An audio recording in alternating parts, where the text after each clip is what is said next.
when I'm walking down the street. I do want to say to Donnie and many of you in this room that over a very long career in this city, all of you have helped me and my colleagues tell the truth and to try to tell. I may not look like you and you me, but Put my hat up. I'm South Carolina, so I just... gotta be you. What does this event mean to you, Miss Peggy Morris? Oh, my heart, Happy 20th anniversary. my heart is about loving up on my sisters. Do you know what it feels like to have your sisters in the room? John. Gotta be me and dare to be different and unique. I'm gonna be the best me I can be by letting His glory shine through.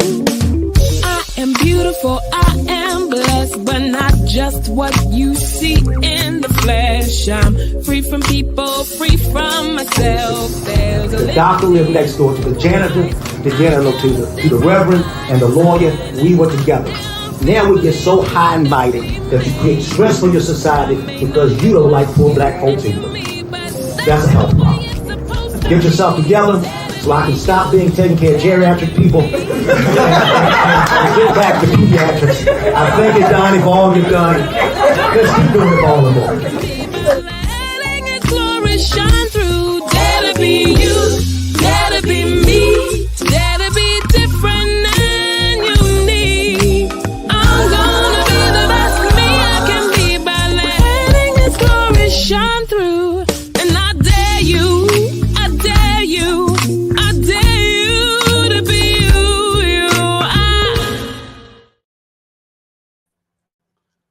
Good morning, good morning, good morning. First name's Donnie, last name's Glover. In it to win it for the long haul, baby. All right, all right, all right. First up, Mr. Neil Dubo. How are you, Mr. Dabowski? Mr. Glover, good to see you, Donnie. How are you? Beautiful day in the neighborhood. We have a special guest joining us today, Olu Butterfly. Hello, Hey. Olu. Greetings. How are you? Olu Butterfly Woods. It's such a good morning, and I want to say, first of all, thank you for having me on this show. Thank you for being all places at all times. I don't know how you do it, Donnie, and also for having the smoothest voice ever. And in these days and times, I don't know when I'll get a chance to like see people again. You just never know. So I just want to say that. Flattery will get you everything. Let's put a shout out to Catalina Bird for all that she does. Yes, thank you. All right. So Neil is an attorney, by the way. Oh, okay. Neil, Good morning, Olu. Good morning. so what's happening? All right, I'm gonna try to do the quick and dirty summary because it's been so much over the last 3 years. Seriously, so I live in a West Baltimore cooperative, housing cooperative that I love, by the way. So I'm gonna get to that part about I love it, and my neighbors are great, but it's currently under very abusive, just in your face abusive management. And I feel like it's a metaphor for Baltimore, in general, like how things are done here.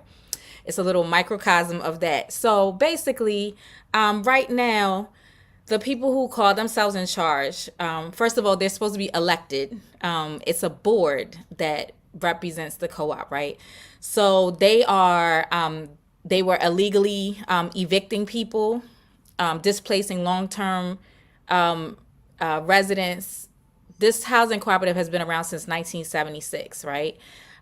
They are doing things like saying, you owe money, so we're not making repairs. They're tacking on charges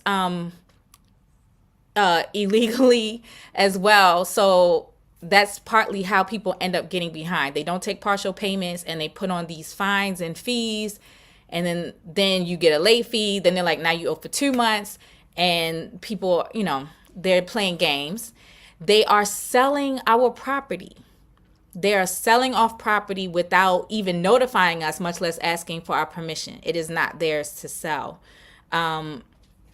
They are, there's at least one staff that is just off the chains. And she is sending threatening text messages and using her access to people's information to do illegal things. And I'm gonna go ahead and say that because the last time I saw her and I brought it up, she said, you can't prove it, which I know you did it and you know you did it. And it couldn't have been anybody else but you. So we could get into that in a second. And so I don't have any problems with that. The concept that they're kind of playing these malicious games and just not following any rules, right? And malicious proceedings. I'm trying to summarize everything here. There's been no audit since 2018.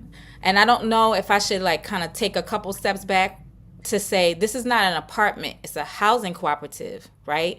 So that means that each person that lives here, it's at least 140 units, co-owns it. They are co-owners. They are not tenants. The people who I'm talking about do not own the property.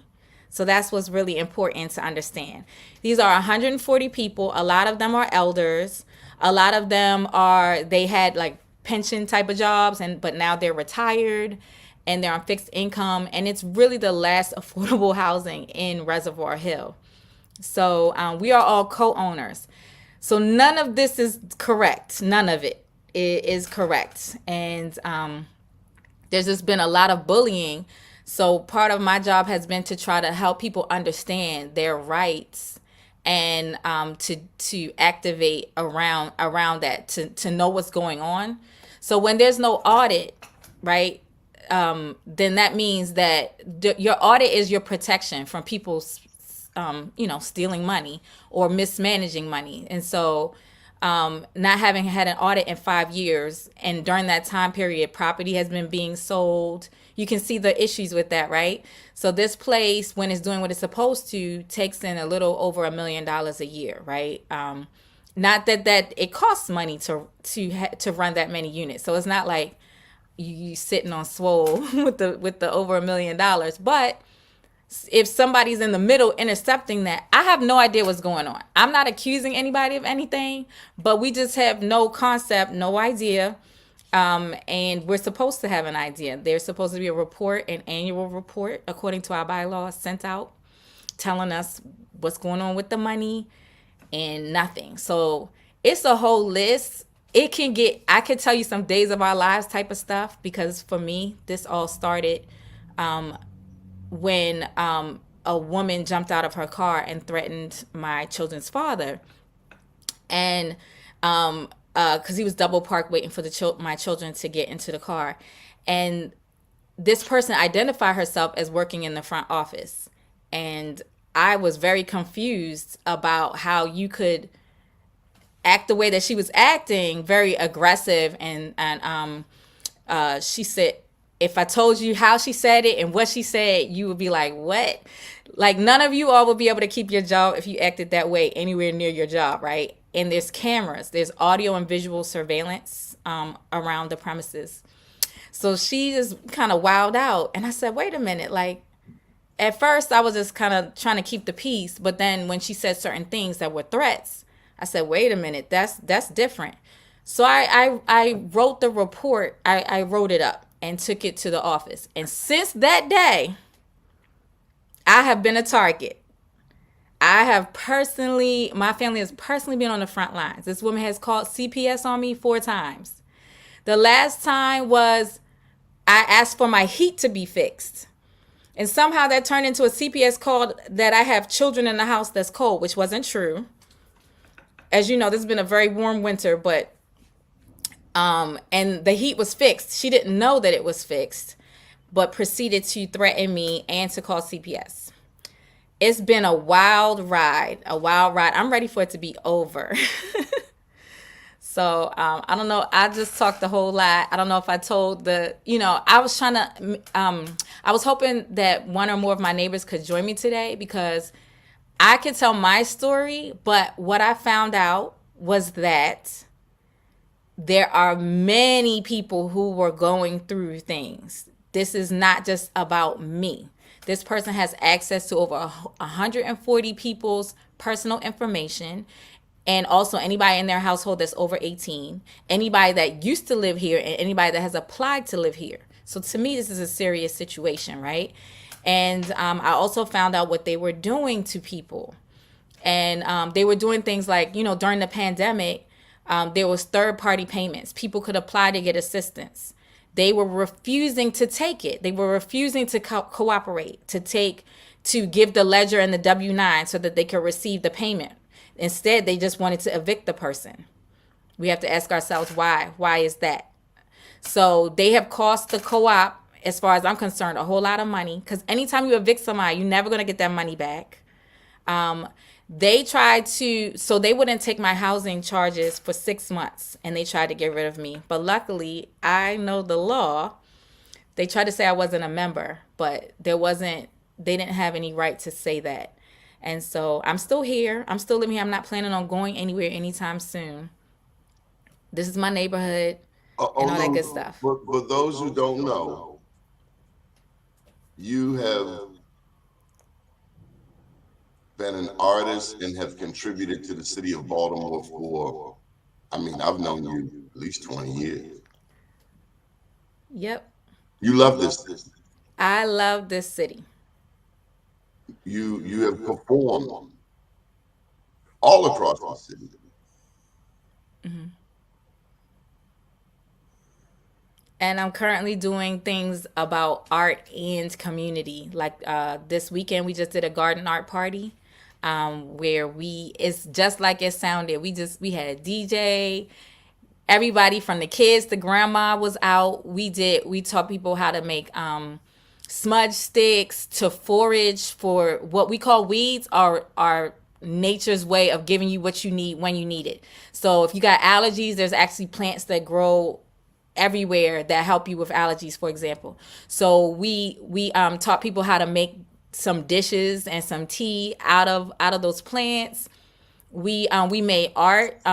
We made stepping stones, literally out of gems and shells and things like that people could put in their garden, but also to contribute to.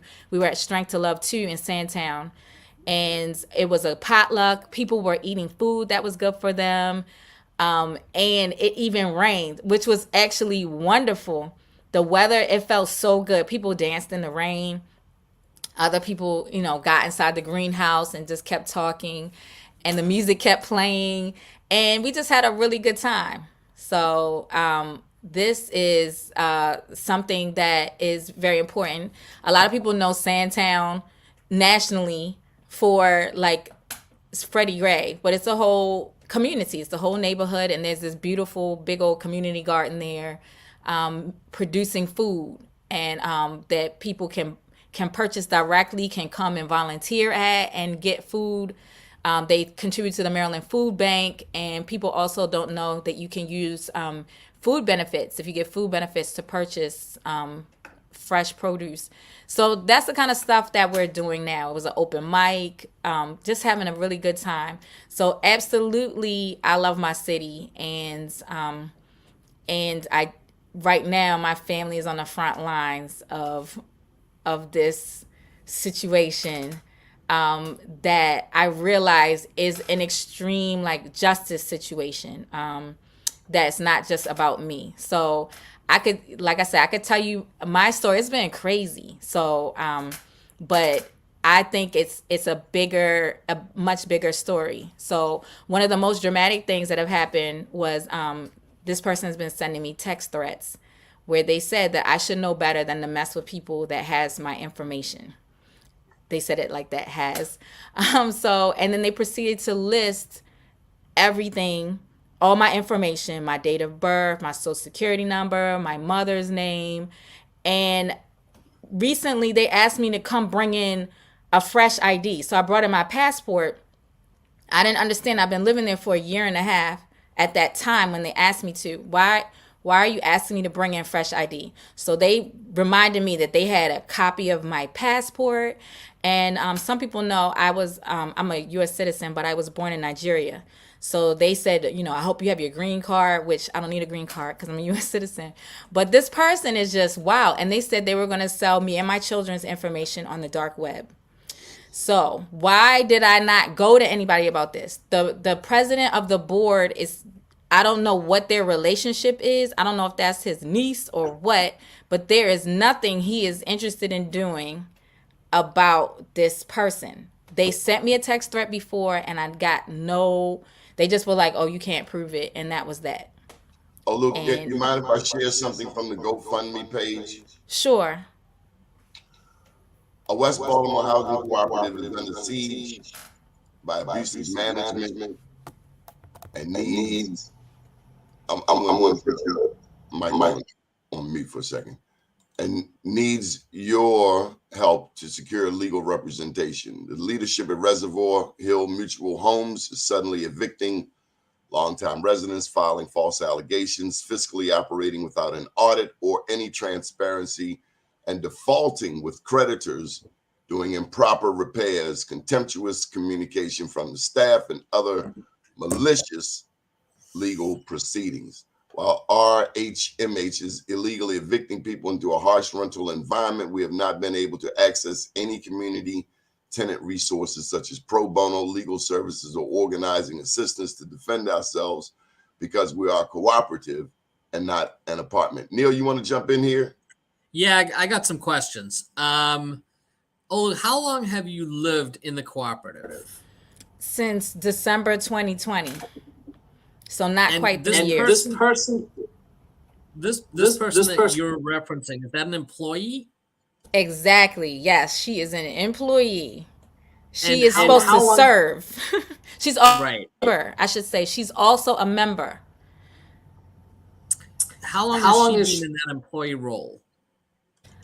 She was, when I first moved here, she was the assistant property manager. She just handled repairs, and then she became, at some point, I can't remember what date, but all of this is in a timeline because I had to write it all out. She became the property manager at some point after that, like July of 2021.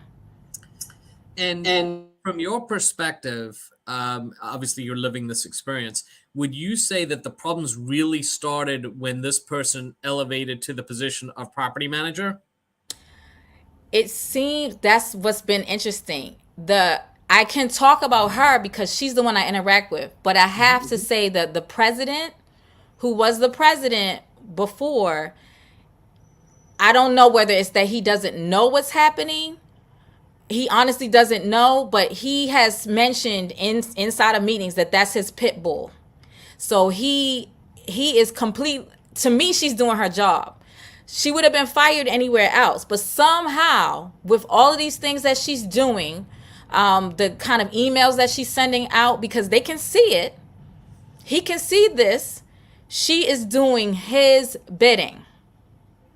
So I would say that some of the issues definitely came before her, but they've gotten sloppier and sloppier over time. So before it looked like they were trying to follow the law, right? There's certain laws. Like if somebody violates some part of the bylaws or rules, you have to send them a notice to cease and desist. You got 10 days to do it. You don't just evict. You don't just give a fine. There's a procedure you have to do. So originally it looked like they were doing that. And then they just put it all in the wind. They just doing anything they want to do, how they want to do it. So they just gotten, to me, just sloppier over time because they feel like they can get away with it.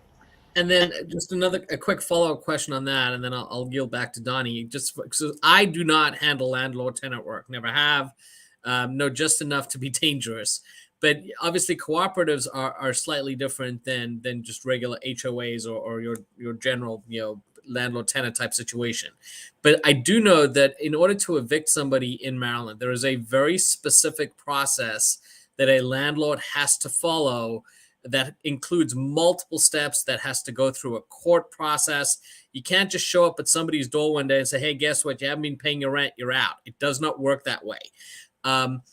Do the same rules apply to cooperatives? And if not, how are they different? So there's more things you need to do when you have a cooperative, because this is somebody who co-owns the property. So they're going to the wrong court to do what they're doing, right? Nobody has told them this except for me. I'm the first person, and my lawyer is the first person to tell them that they're not doing it correctly. I don't even think they know the law, honestly. The laws, a lot of laws have changed even since 2020, and I don't think they have any clue. So when I went to court with them, I won, which led to more retaliation, by the way, because I won. Right. So then they sought to see, they had not been accepting my money for 6 months, and they were like, we need it all right this minute. And they did it through legal proceedings, and that's not correct. They should have done it. They should have sent me a ledger and then gave me the opportunity to pay it properly. So what they have to do to evict you is they have to actually call you to a hearing internally. And the violation has to be stated specifically, and you have to go to a meeting about it, and then you have to be given time to remedy the situation. They have never followed that procedure ever. And they did call me to a meeting, and I said that I didn't feel safe having a meeting in person with that particular property manager, and you could see why. And they said, you have to come in. That's what it is. And I said, what is the nature of this meeting? They said, you'll find out when you get there. None of this is correct. There's nothing legal about anything that they're doing. Nothing. They just used to running. I feel like they run it like a cell block. And the more I've gotten to know my neighbors, the more it makes me angry, because my neighbors are intelligent people. They are decent people. They are people who are, have other things to do besides defend themselves against this craziness. And so I'm like, just how did we get here? How did we get where these people are doing whatever they feel like doing and selling our property? This has been in operation since 1976. And I want to say how good a housing cooperative is. It is an excellent idea for the future of Baltimore. So if I don't say anything else, that's why it's important for this cooperative to function and to thrive and to come back out on top. So this is an opportunity for people to be invested in a neighborhood. They're not just tenants. So they're not just subject to a landlord saying, well, I should say there's different kind of housing cooperatives. This one is a non-stock one. So you don't own the property. What you do is you own a piece of the company, and then you pay at cost every month. You pay a percentage based on, how much space you're taking up, like if you have a 2 versus a 4 bedroom. And it just covers the cost of running the co-op, which includes cushion, extras, people's salary, upkeep, and more. Originally it included the mortgage, but this place is not under mortgage anymore. So you just pay a very reasonable amount of money at cost every month. It's a beautiful thing. So for a very affordable amount, you get to kind of live the life a little bit of a homeowner, meaning there's some stability. It's not just that you're going to get put out. So that's an important thing, that this has anchored this community for a very long time, through the 80s, through the 90s. And I want you to think about what's going on in Baltimore during the 80s and the 90s, right? This is right by what used to be called Murder Mall, right? And they knocked it all down. They're about to build some townhouses there. So this is gentrification that we're having to survive right now. But we survived epidemics, right? This anchored the community. They used to do block parties,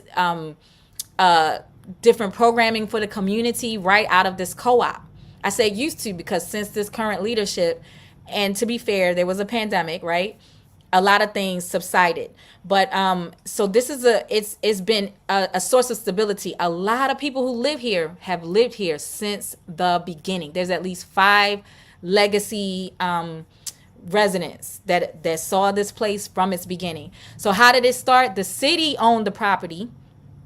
And I think they need to do this again. I think this is a great housing model. The city owned the property. And instead of just letting it go to developers, right? Because somehow our city is run by developers. And instead of acting like we're going to just open it up for people to buy, because we know a lot of people who need housing do not have the expertise to renovate a vacant. That's a lot of That's not regular. That's like, can you fix this hoopty? Like, it's not regular. It's requires a, you know, and the longer it's been vacant, the more it requires, right? So the city renovated the property, and then a company was formed. It actually was some assistance out of DC. They formed a company and got the subscribers. They filled the company bought the mortgage, right? Bought the property, and they the stock, you know, formed the company, and then they went and got all the originally it was more people. They've been selling off property. There was 100 and something units, and since that time they bought the alley in between, so they made that a garden, like a garden area. And so it's a beautiful thing. A lot of people have been living here. It has a great reputation, and I think that it's a good model for being able to. A lot of people forget those like middle class people. So when I say affordable housing, most people immediately go to like they think about like public housing, and which we need all the different things, right? But this group of people can easily be forgotten. So being able to live here makes it so that they can live like their housing cost doesn't take up their whole everything, and they can participate in the community, organizations. They can garden, they can renovate their own space because they know they don't have to just move. They're not up for lease next month or the month after or the year. You know, they can live here, and it's not easy to do collective governance. You know, your neighbor might make you mad. What do you do then? You know, but there's remedies within the governance, but these people are just not following any of it. Olu, why aren't you afraid? Thank you for asking that. I know that I am protected. I know I'm protected on this plane and others. I think that what people needed was for somebody to step up. We went knocking on doors. We went door to door, and people were like, "What? Really?" Or some people were like, I knew it. We took evidence, because this is not just because I don't like somebody. That's the thing. You know, it's not just because I'm trying to make a scandal or I don't like somebody. Here are the facts. It is a public record that this property has been sold. And here are the facts. So, and I'm under surveillance. And I should mention that the president is in security. He has security clearance. He's a former detective. I'm not going to say too much about him, but he's somebody who has some things going on, right? So I believe in my city. I believe in, this isn't about me. I think that's what's really important. I was trying to, if people want to fight, they're going to fight. I'm going to defend my own family. You know, the judge was I talked to a judge and they were like, why don't you just move? I said, that's a very privileged question, right? Why don't you just move? We're living in a city where 1 in 3 people are in danger of being evicted. It's a housing crisis right now. Like, I'm not making this up, right? So I'm just going to step out, and to live in the neighborhood I live now, you can see I moved here less than 3 years ago.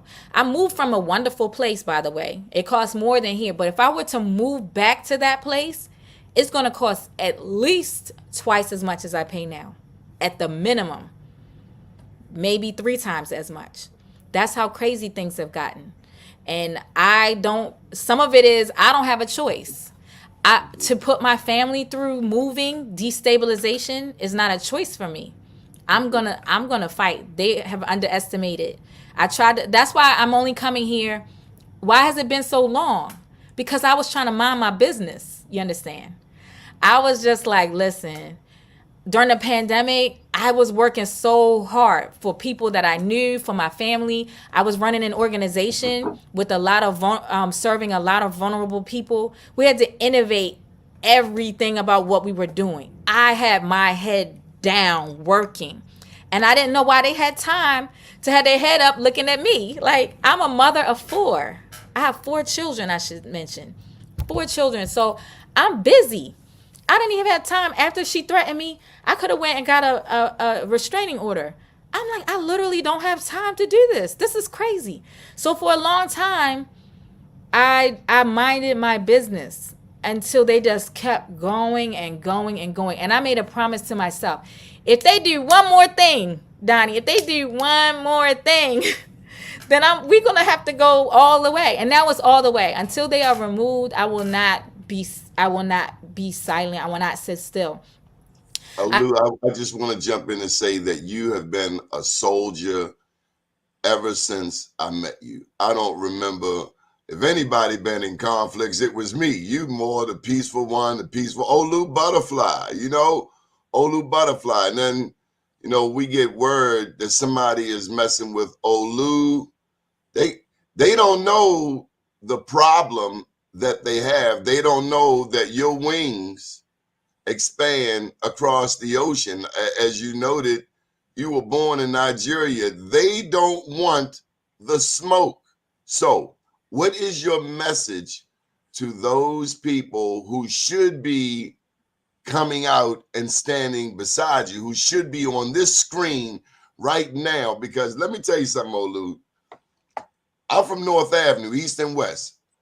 And fear, now, if you're from Nigeria, then you done seen Lagos. A lot of us in America, we've been to New York City, but we don't even know about Lagos. I'm just saying, what is the message to the people who should be standing with you right now? You out there fighting, and it just makes me think back to the many times that it was a Black woman who was leading the fight, whether it was Ida B. Wells talking about lynching, whether it was Harriet Tubman helping 70 people on her own, and then another 800 down by the Combahee River in South Carolina escape the enslavement by savages, whether it was Fannie Lou Hamer, who says she's sick and tired of being sick and tired.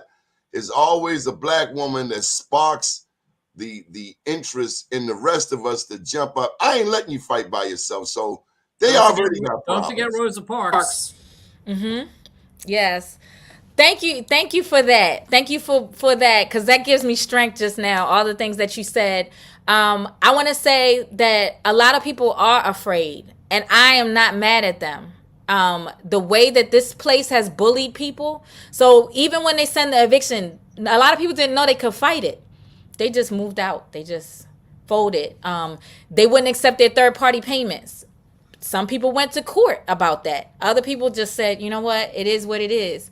And I know that that's not specific to this place. That's my city. My city needs some, like, a pep talk. My city needs some examples of people doing things. They need some inspiration. So I'm not mad. I'm just hoping that I can inspire my very own neighbors and other people. To anytime you have to solve a problem, you actually gain a competency. At this point, I have helped actually many people because I had to learn about tenant housing. I had to learn a lot about laws. You understand? I've been in the books at this point, and I've been able to help other people because these landlords are out here playing games. They're out here organizing against the people. The people have to get organized and they have to get informed. And people win over money every time. Organized people wins over money every time. And I understand that. I have faith in that. I study history. I travel, and I know this. And I know everybody doesn't know this because if you've been getting messages from people who are trying to play games with you and play in your face, you wouldn't know this. But so I do have faith. I have faith that people will do the right things. People are standing up to defend themselves because we have to. At this point, you could move. You're like, you know what? They're tripping. I'm just going to move. You're going to run out of places to move. Like, this is not a game. So I feel like what I'm doing is related to everything in Baltimore. the people trying to play games, people trying to operate in an outdated mode. It's 2023. We're not going to stand for the things that we were standing for before, that, where you could kind of bully people or try to use language in a certain way. Sir, no, I read the laws. I'm clear, Olu, Neil, I thought you had a question or a Not so comment. much a question as a comment, which is, as I'm listening to Olu talk, and especially as somebody who practices law day in and day out, I think people who violate the law, people who take advantage of other people, do so based on the fact that most people are generally indifferent or apathetic. That I think is sort of the natural state of most people, and people who have evil intentions take advantage of that. And I think it says a lot about anybody who is willing to overcome that apathy or indifference at great personal or potential personal cost. And as a father of 2 kids myself, having 4 young kids, elevates it even more. It's not just you. There are other people who live in that community with you. I think it speaks to your bravery. And I think it is something that a lot of people wouldn't have the courage to do. So I commend you for it. To be clear, this has cost me money. It has cost me money. It has been a part-time job, but like I said, housing destabilization is just not an option. And yes, it has been. I don't have a staff. So anything I'm doing is using time that either I'm trying to take care of my household or my children, or I'm supposed to be making money. So absolutely. Thank you for saying that. Olu, clearly you need a lawyer. Clearly we're in a city with a long Black history when it comes to, if you think about it, we had more free Blacks here in Baltimore prior to the Civil War than any other state in the nation. Where are the lawyers? You've performed all over. Every damn lawyer has ever been to an event. They know you. Where are the lawyers? Thank you for asking that. It actually took me a really long time. I feel like I do have I have a good lawyer right now. It took me a long time to find somebody who knew this particular area. As he said, he's a lawyer, and he knows a little bit about tenant and housing. But lawyers are particular to, they're like, this is my wheelhouse. So I was really lost as they were not taking my payments and saying that they were going to put me out. I really had to keep looking, and I was distressed, but I ended up finding somebody. And when I talked to them immediately, they were like, is this a non-stock? You paid, they knew exactly what I was talking about. I said, oh, thank you. So that's actually what we're doing right now, is we're raising money, because something like this, the actions and the injunctions to get them to stop selling our property, to open up the books, basically we're just asking them to follow the law. That is what what we're trying to do right now, is to get them. The laws are there. We have a legal pathway to rescue ourselves. We have a lawyer who has the expertise to do so. He knows that it's going to take time, though, and so to cover all the fees, the serving, the court costs, and his time. That's exactly what we're raising money for. We know exactly what we're going to do. We're clear. Time is ticking. The longer we wait, the more people are giving up, saying, hey, I don't know about this. I got to find somewhere else to live, or people, they're evicting people still. I don't know what their big plan is, why they're doing that, when it costs the co-op money to not work with people. We are members. You're not supposed to be attacking us. So we have a pathway. We have not that much time is the thing. So we've already raised publicly, with support from others, including, and some people inside, we've raised $2,200 out of $4,500. That's the estimate of what it's going to cost to do all the initial work to get them to follow the laws that are already there. We have laws within our co-op, and there's Maryland state laws, and to get them to follow those laws, that is all we're trying to do. Because we can vote these people out, but they have not held a legal vote. You understand? We can do this. I got a suggestion, and I have a request. The suggestion is, and I see Terrence has chimed in. I don't know. I'm sure you know Terrence over at Terra Cafe, but say we were able to do a fundraiser, because $4,500 in the big scheme of things, it's not like you need $1 million. We should be able to raise money for a lawyer right away. But the request that I have for you, Olu, is for you to do some spoken word for us. See, now, I was like, this is me coming out of retirement. I'm just joking. I'm working on a book more than I have been on the stage. So right now, I'm just going to say... Shall I give you the stage? Okay, I'm gonna do a little tiny something. Thank you. Crazy gives me strength. The heart of 10 men working hard to move out of a tenement. Be a man about the venom, slipped in the lemonade, sipped in the backyard of a genocide under the shade. Documented as a suicide, never tried to catch the murderer. Who ever heard of a woman standing alone with just now 30 were? Not the first to do it, but she not through her fluid, beautiful, brutal movements. A flower tearing you off limb by limb. The game loved you, now it loves you not. The game loved you, now it loves you not. Got knocked for your knots, your boat got rocked after 49s. Who's gonna take care of the children? Olu Butterfly. Who be giggling after her first million? Olu Butterfly. Who slaying more than her share of villains? Olu Butterfly, Olu Butterfly, Olu Butterfly.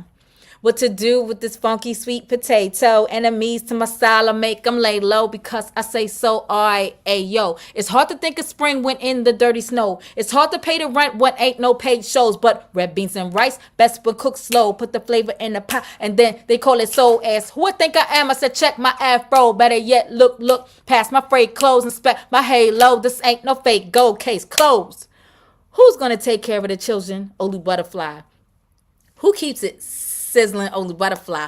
Who's making a killing and bringing it back to the village? Olu Butterfly, Olu Butterfly, Olu Butterfly.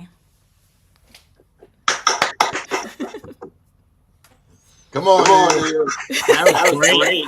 Y'all my two people in the audience. Y'all got clap. No, I'm joking. That I can hear, I should say. We love you, Olu. Thank you. Thank you so much for this time. I think I went overtime, and I really appreciate you. And thank you, Michael Randolph, for saying that. And I feel, like I said, that this is really, I hope to set an example in Baltimore City.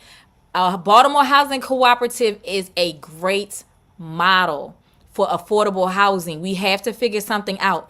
This is a great co-op here since 1976 with some great people. So I want to make sure that's understood so that in the future, when you Google Reservoir Hill Mutual Homes, you're not just going to see craziness. Like, this is a good place.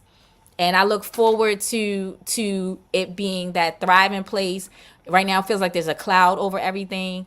I look forward to it being the place that it once was and will be. You know, I just gotta say, Olu, once again, it is a Black woman out front fighting for people, seemingly by herself, but you are not alone.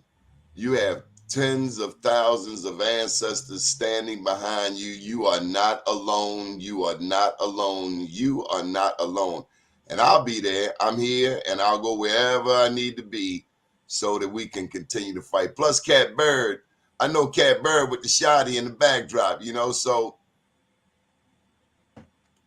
Yes. Yes. I have some wonderful people supporting in this city and lending what they have to lend. I appreciate that so much. Okay. Anytime. Thank you so much. Well, Neil. Yes, sir. Ooh. Brave lady. Yes, she is. Fighting the good fight.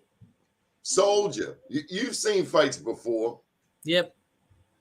That's why you became a lawyer, I imagine. It is. Some of my most gratifying cases that I've ever had are cases that involved representing the little guy against the company, the landlord. There's nothing better, because the legal system, if it operates correctly and you have effective legal representation, is the great equalizer, right? Mm-hmm. Neil, you study world news. Well, let me back up. What certainly you have some other things you wanted to talk about. You want to plug your business, what have you. Sure. Well, so, and thanks for the business. Again, we're Dubo Law, personal injury and malpractice law firm. We're up in Timonium. Everything contingency fee based. Will represent anybody for any type of auto accident or personal injury claim. But really, I think the big story today that nobody's talking about is today is the first day of the trial in the Fox News Dominion voting machine lawsuit. I don't know whether you've looked at that at all or know anything about it. But after the 2020 election, Trump was running around talking about how the election was stolen. And one of the allegations that they made was that the Dominion voting machines were rigged, and saying that Dominion was there was no evidence at all to support it. And a lot of those claims made their way to Fox News, where some of their primetime hosts were making those same allegations, and Dominion told them to stop, and they didn't. And so Dominion filed a $1.6 billion, billion with a B, lawsuit against Fox News for defamation.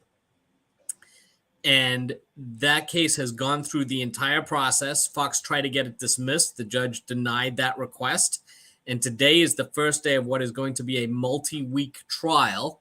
They're going to start jury selection, but there's a very real chance by the end of it that Fox News could have a $1 billion judgment against them. And not just that, but during the course of the trial, I imagine that some of Fox News's on-air personalities are going to have to take the stand and be cross-examined by the Dominion attorneys.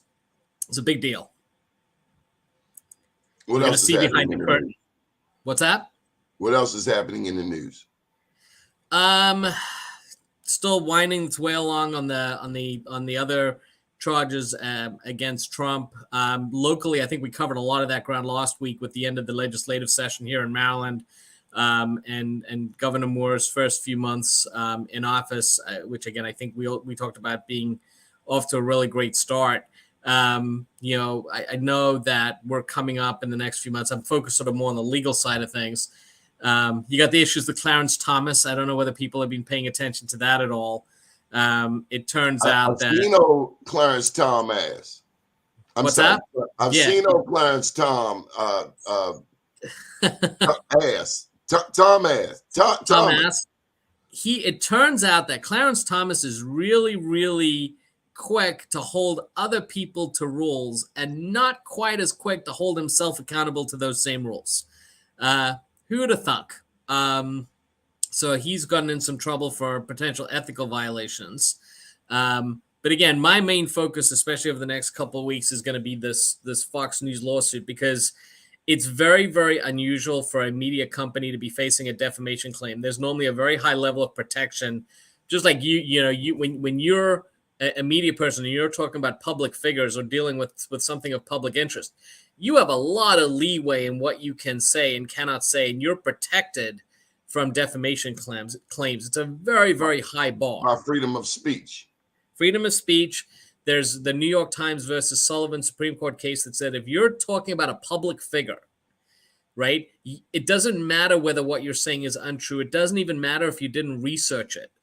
As long as you weren't acting with what we call actual malice, you're protected. You can say something that's false, and you can say, look, I should have looked. I never researched it. I just threw it out there. You can't, as long as you're talking about a public figure, that's how high the standard is. Well, let me just throw this out there. What in the hell is going on with the banking system worldwide? Which part? Okay, there's a term called CBDC. CBDC. This is the central bank digital currency. Or let me be more specific. Did you know that not only there were two banks out on the West Coast that crashed, burned, then money came out of nowhere to save them. And then, Joe Biden comes on TV. Hey, it might have been the Treasury lady. Oh, Janet Yellen. Janet. Banking is fine. Everything is okay. But Neil, fourth, it is a day that most people who are students of history know that Dr. Martin Luther King Jr. was assassinated. This April the 4th, the guy who founded Cash App was killed, stabbed up. Not a damn word about it.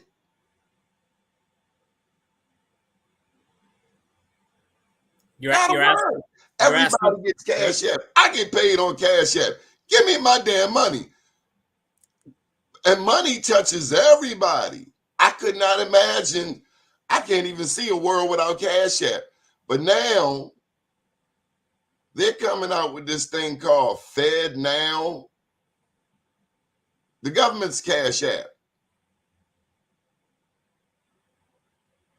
Mm-hmm. Nigeria, their banks are closed. I just wanted to put it out there. I got a very anxious phone call this morning of a person who was very unsettled and is wondering what's going to happen when China comes knocking. Yeah, China, they should. I gotta say this to my defense. I wrote in 1997 that Hong Kong's reversion to China after 150 years of being under British rule, the British, the Queen of England, they own Hong Kong. Well, it ain't the Queen anymore, it's the King now, but yeah. Okay, well, yeah, they owned Hong Kong for 150 years, and this is how they got Hong Kong. They were sliding in opium. Mm-hmm. Neil, where does fentanyl come from? Opium. Fentanyl comes straight out of China. Yep. Fentanyl, well, it's being smuggled through the southern border, right? I'm saying they took Hong Kong with opium. Now China's coming back and taking back stuff with fentanyl. Yeah, yes, but I want to circle back to the banking thing because I think you moved a couple steps past that. I'm just saying, it's a lot of crazy stuff going on. A lot of crazy stuff. My big issue is, and this actually goes back to the financial crisis we had in 2008, right? You circle back to that. We almost had a major economic collapse because people who we thought were the experts, right, made risky bets on a market they thought for sure on the housing market, and they just didn't. They never bothered to look at the trends. They just assumed, and people we thought knew what they were doing played Russian roulette with our money, right? And then it almost all came crashing down, and it needed the government to step in. Well, any rational, sane society would have looked at that and said, well, wow, we just dodged a major bullet. The entire economy collapsed. Maybe we shouldn't be going all in on risky propositions where we think we know the outcome, but nothing is certain. Neil, I want to sell you this shirt. I want to sell you this shirt at a premium. I'm going to sell it to you for $1,200 right now. You can have it off my back for $1,200. This shirt, cufflinks in it. I'll throw in the tie. $1,200. I was about to say I want the tie too. But look at the crypto. And you can get the shirt for $30-$40. We're talking about crypto banks going under, right? The mistake that was made during the housing crisis was made worse by what happened after. In other words, the reason we bailed out the the banks was because they were so quote unquote too big to fail, right? So what did we do after that? How do we fix the problem? We just merged the banks. So we took big banks and made them even bigger, right? And then over the next 5-10 years, you start to throw in cryptocurrency as completely uncertain, brand new thing. And everyone's like, hey, this is great. And we learned none of the lessons that were learned in 2008. And this takes me right back. You talked about the biggest problem. this idea of moral hazard, right? This idea that if somebody makes a bad business decision and the government bails them out, there is no incentive for them to make smart decisions going forward because they can take any risk they want. If it works, they're going to make a boatload of money. And if it doesn't, they know they have the safety net of government to bail them out. And it incentivizes bad, risky business decisions. And we're the ones who fit the bill. What does this mean in the mortgage market? Well, I mean, the interest rates have been going up for a while. The interest rates were artificially low, I think, for an extended period of time, both for primary purchases and refinances. And now they've been going up. Now they're kind of higher than they should be. In terms of the mortgage market, it's like anything else, right? I mean, assuming that people are being properly qualified when they're going through the purchasing process, it makes it that much harder to buy a home because what you're seeing overall is the devaluing of the US dollar. Our currency is losing value, and there's multiple reasons for it. I mean, that's an entire separate conversation, and I'm not an economist, but I do know that home ownership now is more difficult than it was, say, 5 years ago. Have you, when you get an award for your clients, can you tell what they generally do with the money, particularly a large windfall, or what they should do? What they should do? Right. So two-part answer to that question. I normally don't, in most situations, I don't pry or presume to inject myself into the process of how people spend their own money. When I'm dealing with somebody who's younger, who comes into a lot of money, or somebody who I think may need, somebody maybe who isn't used to having a lot of money, I will frequently go out of my way to connect them with a financial planner of some kind, or somebody who's able to help them navigate that process to ensure that, because most settlements, unless you're talking about sort of major medical malpractice cases, and you don't ever want those are devastatingly awful, right? Most settlements don't involve true life-changing money unless you are responsible and deliberate with how you invest it. And so what I try to do in those situations is to connect my clients with subject matter experts to help them take a settlement and actually turn it into life-changing money. How does that work? Have you had success? It's like that expression, right? You can lead a horse to water, but you can't make it drink. Some clients are resistant to it because they don't want to take this chunk of change and give it to somebody else to invest. And again, I can't make people do what I think they should do. People are going to make their own decisions. My role, I've been doing this long enough that I sort of become agnostic in a sense, meaning I will connect my clients to somebody I think can help them, but it's up to the client as to whether or not they take advantage of that opportunity. It is not for me to superimpose my opinion on grown-ups or adults who are responsible for their own decision-making.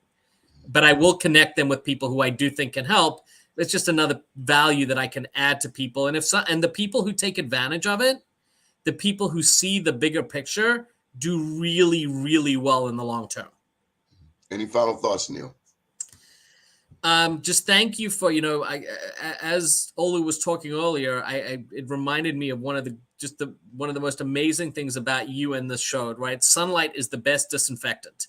Bringing stories like hers, telling the stories that you do, putting people out there to tell other stories, puts things out in the open, right? It is much harder for people who take advantage of other people to do it when stories like that become public, and now there's a spotlight that shines on that. So just thank you for that.